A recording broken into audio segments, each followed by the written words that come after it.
బబులోను సామ్రాజ్యంలో దానియేలు అనే గొప్ప ప్రవక్త ఉండేవాడు. ఒకనాడు బబులోను రాజైన నెబుకద్నెజరుకు ఒక కల వచ్చింది. ఆ కలలో అతను ఒక బ్రహ్మాండమైన ప్రతిమను చూశాడు. ఆ కలను గాని దాని భావాన్ని గాని ఎవరూ చెప్పలేకపోయారు. అప్పుడు దేవుడు దానియేలుకు ఆ కలను దాని భావాన్ని బయలుపరిచాడు. దానియేలు గ్రంథము 2వ అధ్యాయం ప్రకారం ఆ ప్రతిమ ఇలా ఉంది. బంగారు శిరస్సు. ఇది నెబుకద్నెజరు పరిపాలిస్తున్న బబులోను సామ్రాజ్యాన్ని సూచిస్తుంది. వెండి రొమ్ములు, భుజాలు. బబులోను తర్వాత రాబోయే మాదీయ పారసీక సామ్రాజ్యం. ఇత్తడి ఉదరం, తొడలు. దాని తర్వాత ప్రపంచాన్ని ఏలే గ్రీకు సామ్రాజ్యం అంటే అలెగ్జాండర్ సామ్రాజ్యం. ఇనుప కాళ్ళు. ఇది గ్రీకు సామ్రాజ్యాన్ని జయించిన రోమా సామ్రాజ్యం. ఈ సామ్రాజ్యం చాలా శక్తివంతమైనది. ఇనుము వలె అన్నింటినీ చితకగొట్టేది. మన ప్రభు అయిన యేసుక్రీస్తు జన్మించింది, శిలువపై మరణించింది, పునరుద్ధానుడైంది ఈ రోమా సామ్రాజ్యం పరిపాలనలోనే. ఇక్కడే ప్రవచనం అత్యంత ఆసక్తికరంగా మారింది. ఆ ప్రతిమ పాదాలు మరియు కాలివేళ్లు ఇనుము, మట్టి కలిసిన మిశ్రమంతో ఉన్నాయి. దానియేలు దీని భావాన్ని ఇలా వివరించాడు.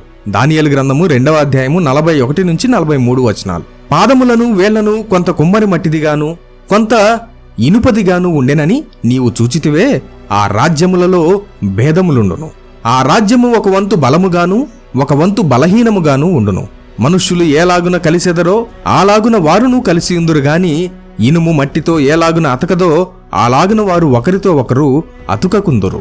ఇది ఏమి సూచిస్తుందంటే రోమా సామ్రాజ్యం పతనమైనప్పటికీ చివరి దినాలలో అది పునరుద్ధానం చెందుతుంది.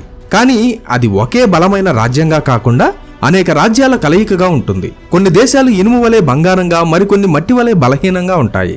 వారు కలిసి ఉండడానికి ప్రయత్నిస్తారు, కానీ ఇనుము మట్టితో అతకనట్టు వారి మధ్య సంపూర్ణ ఐక్యత ఉండదు. నేడు మనం యూరోపియన్ యూనియన్ వైపు చూసినప్పుడు ఈ ప్రవచనాల ఛాయలు స్పష్టంగా కనిపిస్తాయి.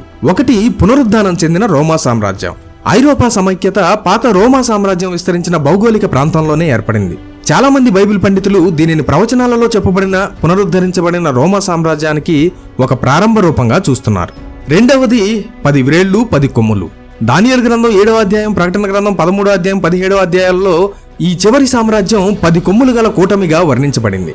ఇది 10 మంది రాజులు లేదా 10 దేశాల కూటమిని సూచిస్తుంది. ఈ కూటమి నుండే క్రీస్తు విరోధి అధికారంలోకి వస్తాడు.